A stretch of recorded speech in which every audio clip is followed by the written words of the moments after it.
Profile picture হিসেবেও নিজেদের ছবি সেভ করা জায়েজ নাই। অথচ সবাই নিজেদের ছবি ফেসবুকে প্রোফাইল পিকচার হিসেবে ইউজ করে এই নাজায়েজ কাজটি করছেন। ফেসবুকে ছেলে বা মেয়েদের অনেক ছবি আপলোড দেওয়া হয়, এই ক্ষেত্রে ইসলাম কি বলে? ছেলেদের ছবি তো আইডেন্টিটির জন্য দেওয়া যেতে পারে, যেহেতু প্রিন্ট হওয়ার আগ পর্যন্ত অনেক ওলামাদের মতে ছবি তোলা জায়েজ আছে, প্রয়োজনের ভিত্তিতে একটা প্রয়োজন, আইডেন্টিটির প্রয়োজন, পরিচিতির প্রয়োজন। কিন্তু মা বোনরা প্রোফাইল পিকচার হিসাবেও নিজেদের ছবি সেট করা জায়েজ নাই, কারণ ফেসবুক এখনো বাধ্যতামূলক করে নাই আপনাকে যে আপনার প্রোফাইল পিকচার দিতে হবে বা ফেসবুকে যেতে হবে, এমন কোনো ফরজ ওয়াজিব না।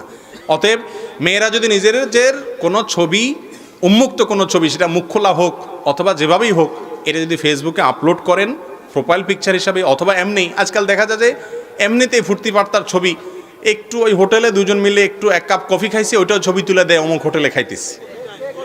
মানুষ এমন বেহায়া হয়েছে আজকাল যে আপনি যেভাবে কফির ছবি তুলে দিতেছেন, মনে হয় যে কফি আপনার 14 গোষ্ঠী চোখে দেখে নেই। কারণ যে সকাল বিকাল খায় সে তো এটা ছবি দেওয়ার কথা না ফেসবুকে। এটা মহিলা পুরুষ না, এক্ষেত্রে একই হামাম্মে সারে নাঙ্গে, এক্ষেত্রে সবাই এক, ঠিক না বে ঠিক? তো এই জন্য এই কাজগুলো করা যাবে না। বিশেষ করে মা বোনরা অনেক দায়িত্বশীল হতে হবে। আর ছেলেরাও অযথা সেলফি, আপনার ওই হোটেলে খায়া ছবি, আরে পরোটা একটা প্লেটের আছে ওইটাই ছবি তুলে দিয়ে দিতেছে, খাইতেছে, 14 গোষ্ঠী মনে হয় পরোটা চোখে দেখে নেই। এগুলো উচিত না, ভুল কাজ। জি।